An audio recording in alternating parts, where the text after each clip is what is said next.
Bonjour à tous, petite démonstration aujourd'hui au programme de seconde, mais un peu difficile, qui fait appel à des connaissances dans le chapitre arithmétique, qu'on fait en tout début de l'année, mais aussi qui nécessite pas mal de connaissances en calcul littéral et surtout, je dirais, en logique mathématique. Alors, on va voir notamment dans cette démonstration ce qu'est un raisonnement par l'absurde. On va appliquer un raisonnement par l'absurde. Alors, cette démonstration, c'est quoi? Eh bien, c'est qu'on se pose cette question existentielle. Est-ce que racine carrée de 2 est un nombre rationnel? Est-ce que vous vous rappelez ce que c'est qu'un nombre rationnel? Un nombre rationnel, c'est un nombre, alors je l'écris dans le cas de racine de 2, qui pourrait s'écrire sous la forme d'un quotient entre deux nombres entiers. C'est ça un nombre rationnel. C'est un nombre qui s'écrit sous forme d'une fraction, avec un numérateur qui appartient à l'ensemble des nombres entiers relatifs. Pourquoi relatifs? Parce qu'il peut être négatif éventuellement. Et petit q, qui est le dénominateur, qui appartient, lui, à l'ensemble des entiers naturels. Il suffit d'avoir le numérateur négatif pour que le quotient soit négatif, mais naturel certes, mais attention, différent de 0, donc avec une petite étoile. Pourquoi? Parce que bien évidemment, on ne peut pas diviser par 0. Alors voilà la question. Est-ce que ce nombre bizarre qui est racine carrée de 2, qui est le nombre qui, quand je le multiplie par lui-même, me donne 2, est-ce que ce nombre, il peut s'écrire sous la forme d'une fraction de 2 entiers? Alors, je peux d'abord essayer de taper racine de 2 à la calculatrice, sur ma petite Casio, et puis je vois que quand je demande une valeur approchée, eh bien on me donne 1,4, 1, 4, 2, 1, 3, 5, 6, 2, alors c'est un nombre avec des décimales qui ne semble jamais s'arrêter, et je peux m'arrêter là peut-être et me dire, ouais, ben, du coup il n'a pas l'air rationnel parce qu'il a une sale tête. Certes, cela dit, vous connaissez des nombres qui ressemblent peut-être à ça, qui ont une infinité de décimales après la virgule quand je demande une valeur approchée, et qui pourtant sont des nombres rationnels. Je vous rappelle que le plus évident d'entre eux, allez, on va dire que c'est un tiers. Un tiers, vous connaissez très bien ce nombre, lui il est parfaitement rationnel, parce que 1 est un entier et 3 est un entier, donc ça c'est bien un nombre rationnel, et pourtant quand je demande finalement une valeur décimale, une valeur approchée de ce nombre-là avec ma calculatrice, vous savez le faire même à la main, j'obtiens un 0,33333, donc j'ai que des 3, et j'ai ici une infinité de chiffres après la virgule. Donc on voit ici que ça ne va pas nous suffire de dire ouais j'ai tapé racine de 2 dans ma calculatrice, je vois que j'ai une infinité de décimales, donc il n'est pas rationnel. Pas du tout. Puis vous allez me dire, ouais mais un tiers c'est un cas un peu particulier, j'ai quand même toujours le même chiffre qui apparaît. Bon bah d'accord, très bien, alors prenons, je sais pas moi, 6 septièmes, si je prends 6 et que je le divise par 7, et que je fais ce calcul-là, 60 par 7, 8, donc 0, 8, 4, ici 6, 5, 50, 6, 7, 1, 10, 1, je m'en sors jamais, 3, 30, 4, 2, 2, bref, j'ai aussi une infinité de décimales, ça ne ressemble à rien. Et pourtant, ce nombre-là, c'est 6 septièmes, et 6 septièmes, c'est parfaitement un nombre rationnel. Alors vous voyez qu'il va falloir construire une démonstration bien plus solide qu'un simple visionnage de la calculatrice avec une valeur approchée. Alors, déjà c'est faux, c'est pas un rationnel, et on va le prouver. Comment on va le prouver? Eh bien on va faire appel à un raisonnement qui s'appelle le raisonnement par l'absurde. Le raisonnement par l'absurde, qu'est-ce que c'est? Le raisonnement par l'absurde, j'ai envie de prouver qu'une propriété mathématique, une proposition, une phrase mathématique est vraie. Voilà, j'ai envie de prouver ça.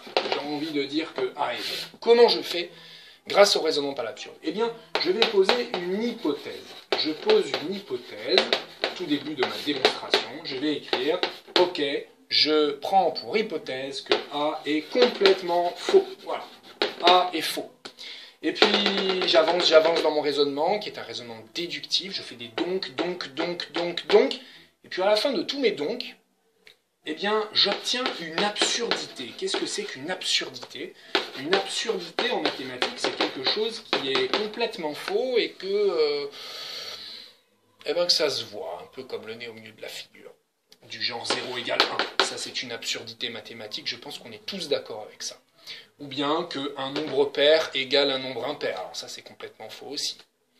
Voilà ce que c'est qu'une absurdité en mathématiques. Si on arrive à l'issue de notre raisonnement à une absurdité totale, ça veut dire qu'on est parti d'une hypothèse qui nous a conduit à quelque chose qui est complètement absurde. Alors qu'est-ce qu'on fait dans ces cas-là? On revient à l'hypothèse et on dit, mais attends, je ne peux pas faire cette hypothèse, elle me mène à un résultat complètement faux. Alors je prends le contraire de l'hypothèse. Donc je vais nier l'hypothèse et en déduire que A n'est pas faux, mais A est vrai, sinon il me mènerait à une absurdité. Voilà ce que c'est que le raisonnement par l'absurde. Alors ici, pour montrer que racine de 2 est un nombre qui n'est pas rationnel, un nombre donc irrationnel, j'écris l'énoncé, racine de 2 est irrationnel, je veux démontrer ça, eh bien je vais devoir donc partir de l'hypothèse inverse, c'est-à-dire que mon hypothèse va être racine de 2 est un nombre qui est complètement rationnel. Allons-y. Je sais que c'est faux ça, mais justement pour prouver que c'est faux, j'ai besoin d'écrire que c'est vrai, et par plein de raisonnements déductifs, d'arriver à la fin à quelque chose d'absurde. Voilà le but de notre démonstration. Alors c'est parti, on accroche les ceintures et on y va. Hypothèse, racine de 2 est un nombre rationnel. Alors, si racine de 2 est un nombre rationnel, s'il l'était, je pourrais l'écrire, ce nombre, sous la forme, donc, P sur Q, où P serait un nombre qui appartiendrait donc aux entiers relatifs. Alors, bon, j'ai quand même une petite idée sur le signe de racine de 2. Hein, c'est une racine carrée, donc c'est un nombre positif. D'accord? C'est le nombre qui est élevé au carré donne 2, le nombre positif qui est élevé au carré donne 2. Donc allez, je vais me placer quand même dans n ici. Je pourrais aussi mettre n étoile parce que je sais bien que si j'ai 0 ici, le quotient va faire 0 et que 0 c'est certainement pas le nombre qui multiplié par lui-même donne 2, bien évidemment, mais je vais me contenter de ça, allez c'est parti. Q, lui, il appartient bien sûr à n étoiles. Et comme il s'agit ici d'un nombre rationnel, une fraction, je vais même encore aller plus loin, c'est-à-dire que ce P et ce Q, c'est pas n'importe lesquels que je vais choisir pour l'écriture fractionnaire de racine de 2, c'est en fait l'écriture qui serait la forme irréductible de la fraction, c'est-à-dire, ok, je vais dire que racine de 2 s'écrit P sur Q, mais avec P et Q qui sont les numérateurs et dénominateurs, de sorte que P sur Q soit irréductible. Et oui, il y a toujours moyen, quand on a une fraction, un rationnel, de l'écrire sous une forme irréductible. C'est-à-dire, je ne peux plus la réduire. Par exemple, j'ai 2 sixièmes, bah ça je peux le réduire, je peux dire, tiens, 2 sixièmes, ça fait 1 tiers. Et puis là, je ne peux pas aller plus loin, parce qu'un tiers, ça ne peut pas se réduire. Alors voilà mon hypothèse de départ, racine de 2, je dis que c'est égal à un nombre qui s'écrit P sur Q, P entier, Q entier, de sorte que P sur Q soit la forme irréductible de la fraction. Je repars de ce P sur Q. Voilà, racine de 2 égale P sur Q. Et puis je vous ai dit, on va mettre des donc, et essayer tant bien que mal d'arriver à une absurdité. Alors ici, je vais manipuler un petit peu cette expression pour me débarrasser de cette racine carrée qui me fait un peu peur, pour me débarrasser aussi de cette fraction qui me fait un peu peur, et aussi parce que je suis dans un chapitre qui s'appelle arithmétique, et en arithmétique on aime bien se placer, parce que c'est cette branche des mathématiques qui veut ça, dans l'ensemble des nombres entiers. Et celui-ci n'a rien d'entier, et celui-ci non plus. Alors, pour travailler sur les entiers, eh bien, ce Q qui me gêne ici, je vais le passer de l'autre côté de l'égalité par l'opération fois Q à gauche, fois Q à droite. Qu'est-ce que ça me permet de faire? D'écrire racine de 2 fois Q égale P. Bien évidemment, le Q s'annule ici, et puis là j'ai un fois Q qui apparaît à gauche. Et là j'ai donc racine de 2 fois Q égale P. Je ne suis pas encore chez les entiers là. Pour travailler chez les entiers, eh bien, je vais élever au carré des deux côtés de mon égalité. J'ai bien évidemment le droit de faire ça si deux nombres sont égaux, alors, c'est un donc, une conséquence, si deux nombres sont égaux, alors leurs carrés sont égaux, bien sûr. Donc, j'élève au carré des deux côtés, j'élève au carré, il y a un donc ici, et quand j'élève au carré, ça s'écrit racine de 2 fois Q au carré égale P au carré. J'ai ici le produit de deux nombres que j'élève au carré. Alors, comment je fais ça? Rappelez-vous, A fois B au carré, AB au carré, c'est A fois B fois lui-même, c'est-à-dire A fois B fois A fois B, ça fait A fois B fois A fois B, ça fait A fois A fois B fois B, ça fait A au carré fois B au carré, c'est-à-dire racine de 2 au carré fois Q au carré égale P au carré. Et si je continue un petit peu, je peux simplifier ce racine de 2, le tout au carré, parce que racine de 2, le tout au carré, eh bien, ça fait 2, par définition, même de la racine carrée. Racine de 2 au carré, c'est 2. 2 Q carré égale P carré. Pour l'instant, j'aboutis à ça, vous allez me dire, pour l'instant, c'est pas du tout absurde. Pourquoi pas? J'en sais rien, ouais, d'accord, ok. 2Q carré égale P carré, je le recopie ici. Et je vais bien la regarder, cette égalité. 2Q carré égale P carré. Et alors là, je ressors un petit peu mes connaissances en arithmétique. Et je vois que là, à gauche, j'ai un nombre qui s'écrit sous la forme 2 fois quelque chose. D'accord? 2 fois, j'ai envie de dire, un nombre, allez, grand Q. D'accord? Le grand Q, d'ailleurs, ici, il est égal à petit q au carré. Et qu'est-ce que je sais de grand Q? Eh bien, c'est bien évidemment un entier, parce que petit q est un entier, et si j'élève un entier au carré, ça me donne encore un entier. Donc, grand Q, il appartient à l'ensemble des entiers naturels. Alors, ça me fait penser à quelque chose. Un nombre, P carré, hein, ce nombre-là, qui s'écrit sous la forme 2 fois quelque chose, 2 fois un entier. C'est bien sûr un nombre pair. Donc ici, j'ai réussi pour l'instant à déduire de mon égalité initiale le fait que P carré est pair. Eh bien, j'ai pas mal avancé déjà. Et on va essayer d'aller encore plus loin. On va essayer d'en déduire que si P carré est pair, alors forcément, P, sans le carré, sera pair. Pour l'instant, je ne sais pas si c'est vrai, mais j'en ai une petite intuition. Parce que je me dis quand même que si un carré est pair, il y a de grandes chances, un carré parfait, hein, il y a de grandes chances pour que sa racine carrée, c'est-à-dire le nombre de départ, soit lui aussi pair. Et je vais le prouver. Vous savez comment je vais le prouver? Alors on pourrait utiliser un mécanisme logique de mathématiques qui s'appelle la contraposée, qui est peut-être un peu délicate ici en seconde. Donc on va le faire tout tranquillement, avec ce qu'on appelle aussi en maths, c'est un peu compliqué, ça s'appelle une disjonction de cas, mais c'est pas si dur que ça à comprendre. Je veux prouver que si P carré est pair, alors P est pair. Ok? Alors, je vais traiter tous les cas possibles pour P, et des cas possibles, il y en a deux. Soit P est pair, soit P est impair. Et on va voir ce que ça donne, dans les deux cas, d'aller jusqu'à P carré. Si P est pair, alors je sais que P peut s'écrire sous la forme de K, où K appartient à un grand N. C'est un entier naturel. Cours d'arithmétique sur les nombres pairs et impairs. Et ici, d'ailleurs, hein, si P est impair, je sais que je pourrais l'écrire sous la forme de K plus 1. Oui, je mets le même K, c'est pas très grave. Avec K qui lui aussi appartient à grand N. Voilà. C'est un K' si vous n'aimez pas que ce soit le même K. Alors, je veux construire maintenant P carré, je veux élever au carré. Si P égale 2K, alors P au carré, c'est égal à 2K, le tout au carré.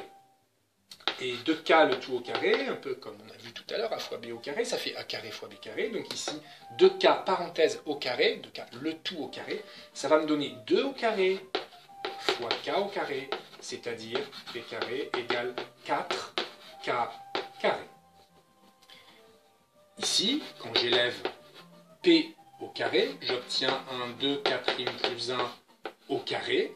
Et là, si je veux essayer d'exprimer différemment ce carré, je vais bien sûr faire appel à l'identité remarquable A plus B au carré. Ça va me donner 2K' au carré, ça c'est mon A carré, plus 2AB, c'est-à-dire 2 fois 2K' fois 1, ok, plus 1 au carré, c'est-à-dire plus 1. Et ceci, si je le développe, eh bien 2K' le tout au carré me donnera 4K' carré, plus 2 fois 2K', 4K', plus 1. Je vais m'intéresser à la parité de ces deux nombres. La parité de ce P carré-là et la parité de ce P carré-là. La parité, c'est savoir s'il est pair ou impair. Un nombre pair, il s'écrit sous la forme 2 fois quelque chose. Celui-là, il s'écrit sous la forme 4 fois quelque chose. Est-ce que vous pensez qu'il est pair? Moi, je le pense. Comment le prouver? Eh bien, on va essayer d'écrire sous la forme 2 fois quelque chose, et vérifier que le quelque chose est bien un entier.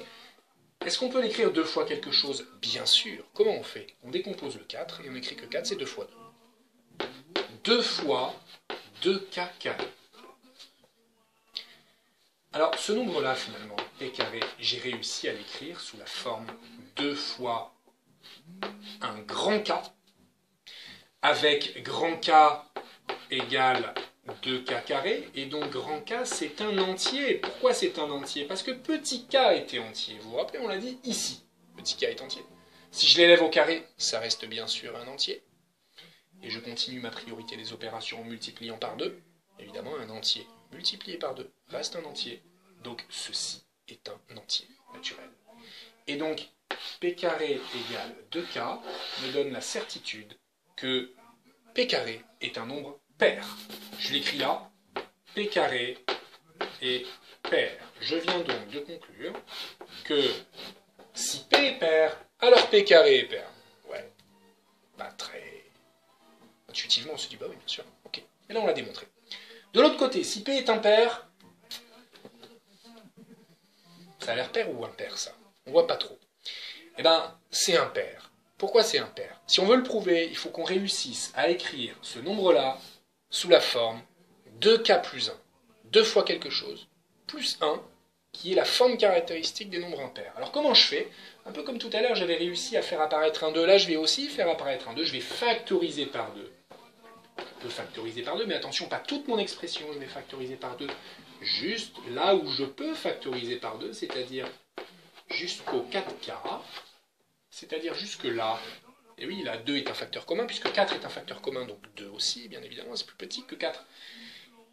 Et c'est un diviseur de 4. Donc 2 facteurs de 2k' carré plus 2k. Là, si en effet je développe 2 fois 2k', j'obtiens 2 fois 2k' carré, pardon, j'obtiens 4k' carré. Là, si je développe plus 2 fois 2k, ça fait 4k. Et j'ai mon plus 1 tout seul là-bas qui reste. Alors, est-ce que j'ai réussi à écrire p carré sous la forme de grand K' plus 1 avec K' entier? Bien sûr. Pourquoi? Parce que voilà le K'. Ça, c'est mon K'. Et mon K' c'est un entier. Pourquoi? Parce que le petit K' est un entier. Je l'élève au carré, ça reste un entier. Et je le multiplie par 2, ça reste un entier. Ici, K' est un entier. Je le multiplie par 2, ça reste un entier. Bref, ces deux nombres-là sont tous les deux des entiers. Je les ajoute, ça me donne un entier. Donc grand K' est un entier. Et donc ce nombre p carré dans cette colonne-là, la colonne où p était impair, ce p carré est bien un nombre impair. P carré est impair. Alors, qu'est-ce qui s'est passé? Dans chacune des deux colonnes, on est parti pour la première de p pair, et ça nous a donné alors p carré est pair. Ok. Colonne de droite, on est parti de P impair, et on est arrivé à la conclusion que P carré était impair dans ce cas-là. Est-ce que pour P, qui est un nombre entier, il y a d'autres cas possibles que P pair ou P impair? Est-ce qu'un nombre entier peut être autre chose que pair ou impair? Non, il ne peut pas être autre chose que pair ou impair. Un nombre entier, c'est soit pair, soit impair, il n'y a pas d'autre possibilité. Donc dans cette première possibilité, on appelle ça une disjonction de cas. Premier cas, P pair, alors P carré est pair. Deuxième cas, si P est impair, alors P carré est impair. Alors finalement, quelle est la seule possibilité pour que P carré soit pair? Eh bien, c'est que P soit pair. Parce que si P est impair, alors P carré est impair. Et c'est la seule possibilité pour que P carré soit impair également. Donc finalement, la seule possibilité pour que P carré soit pair, c'est d'être dans cette colonne-là, c'est-à-dire que P soit pair. Et on vient donc de prouver que si P carré est pair, alors P est pair. Et c'est un résultat important parce qu'il va nous permettre de continuer notre raisonnement. On en était où? On en était à avoir écrit, rappelez-vous, donc là ça je le garde en mémoire, on en était à avoir écrit que P carré était pair. Pourquoi? Parce qu'on avait écrit que P carré était égal à 2Q carré. On avait écrit que donc P carré était pair. Alors qu'est-ce qu'on peut en déduire? On peut en déduire que P est pair. Voilà. Mais alors si P est pair, on a le droit de l'écrire d'une certaine façon. Si P est pair, on sait que P peut s'écrire sous la forme de K, avec K entier. Alors, ce P, s'il vaut 2K, je vais pouvoir le remplacer là-dedans. Je vais pouvoir donc écrire écrit en repartant de cette égalité-là que 2k au carré égale 2q carré. A fois B au carré, A carré fois B carré, donc 4k carré égale 2q carré. J'ai une belle égalité ici, mais qui ne demande qu'à être simplifiée légèrement. Comment je fais? Eh bien sûr, je vais pouvoir simplifier par 2. Pourquoi? Parce que je peux diviser par 2 de chaque côté de l'égalité. Si je divise par 2 à gauche, et si je divise par 2 à droite, d'une part j'ai le droit de faire ça, bien évidemment, équation, égalité. Je divise par un même nombre non nul des deux côtés d'une égalité, et j'obtiens donc 2k carré égale q carré. J'en suis là pour l'instant. J'en suis à 2k carré égale q carré. Vous vous rappelez qu'on était arrivé à la conclusion que P est pair. Hein, okay. Alors, je repars de là. Ce qui m'intéresse beaucoup, c'est que pour l'instant, je sais que P est pair. Ok, je vais le réécrire ici. Hein. P est pair, c'était un résultat important. On l'a prouvé. Et je vais regarder quand même ce qui se passe grâce à cette nouvelle égalité. Regardez le bloc de gauche, le membre de gauche de l'égalité, c'est 2k carré. K est un entier, donc k carré est un entier. Et ce nombre-là, il est donc écrit sous la forme 2 fois quelque chose, avec quelque chose entier. Il s'écrit 2 grands K. Ça veut dire qu'il est pair, bien sûr. Et comme ce nombre-là, il est égal à q carré, ça veut dire que q carré est pair. Mais, on l'a vu tout à l'heure, si un entier au carré est pair, si q carré est pair, alors q est pair. C'est la relation qu'on avait écrite avec P. On était parti de P, n'importe quel entier. P carré avec n'importe quel entier P pair implique que P est pair. Donc ici, le fait que q carré est pair, eh bien, impliquera que q est pair, lui aussi. On a prouvé que P est pair et que Q est pair. Ok. On revient à notre hypothèse initiale. Vous vous rappelez qu'on avait écrit que racine de 2 était rationnelle et on l'avait écrit sous la forme P sur Q et on avait dit que cette fraction, on voulait qu'elle soit irréductible, on a toujours le droit, pour un rationnel quelconque, de l'écrire sous sa forme irréductible. Alors, ok, mais nous on a avancé un peu dans notre raisonnement, hein, on a fait des donc, et on est arrivé au fait que lui il est pair et que lui il est pair aussi. Et alors là je sens poindre l'absurdité. Est-ce que vous la voyez apparaître l'absurdité? Peut-être pas encore. Alors on continue. Si P est pair, il peut s'écrire 2K. Si Q est pair, il peut s'écrire 2K'. On est d'accord que K il va être inférieur à P et que K' il va être inférieur à Q. Et cette fraction, bien évidemment, je peux la simplifier par 2. Je peux diviser par 2 en haut et en bas. Donc mon racine de 2, je peux finalement l'écrire. K' sur K'. Racine de 2 égale K sur K'. C'est aussi un rationnel, pas de problème, sauf que K est plus petit que P, strictement. Et K' est plus petit que Q, strictement. Ce qui veut dire qu'en fait, j'ai une autre écriture rationnelle pour ce nombre racine de 2, qui est encore plus réduite que P sur Q. Pourquoi? Parce que K est inférieur à P, que Q' est inférieur à P, que K' est inférieur à Q. Pardon. Alors qu'est-ce que ça signifie? Eh bien que ceci est complètement en absurdité avec le fait que, en contradiction totale avec le fait que racine de 2 s'écrit P sur Q de manière irréductible. C'est complètement incohérent de dire que voici la forme irréductible de racine de 2 et que voici une autre façon d'écrire racine de 2 avec K qui est encore plus petit que P et K' qui est encore plus petit que Q. N'importe quoi. Absurde. Totalement absurde. Qu'est-ce que ça signifie? Si j'ai abouti à une telle absurdité, eh bien ça signifie que je dois revenir à l'hypothèse de départ et cette chose-là, et mon hypothèse de départ, je vais la nier totalement, elle est complètement fausse. J'en prends la négation. Racine de 2, j'ai posé comme hypothèse que c'était rationnel, eh bien pas du tout. Ça m'a mené à une absurdité. Je réfute cette hypothèse et j'écris joliment que alors, racine de 2 est un nombre irrationnel par l'absurde. Je vais prouver par l'absurde. C'est-à-dire que ce nombre racine de 2, eh bien, il ne peut pas s'écrire sous la forme d'une fraction. Il n'y a aucun couple d'entiers P et Q tel que racine de 2 égale P sur Q. C'est un problème qui a longtemps fait réfléchir dans l'histoire des mathématiques. Enfin, longtemps, jusqu'à il y a quelques milliers d'années quand même. Mais voilà un beau raisonnement de programme de seconde. Voilà, un petit peu difficile, mais qui fait appel à de très jolies choses en mathématiques et qui va peut-être vous donner envie de continuer. Ne vous inquiétez pas si vous n'avez pas compris grand-chose. L'idée, c'est de se laisser s'imprégner un petit peu par ce genre de raisonnement petit à petit. Et dites-vous que souvent en fin de terminale, on ne sait toujours pas faire ça, il n'y a pas de problème. Dans le supérieur, il faut savoir faire. Mais c'est au programme de seconde post-réforme. Bon courage, à bientôt.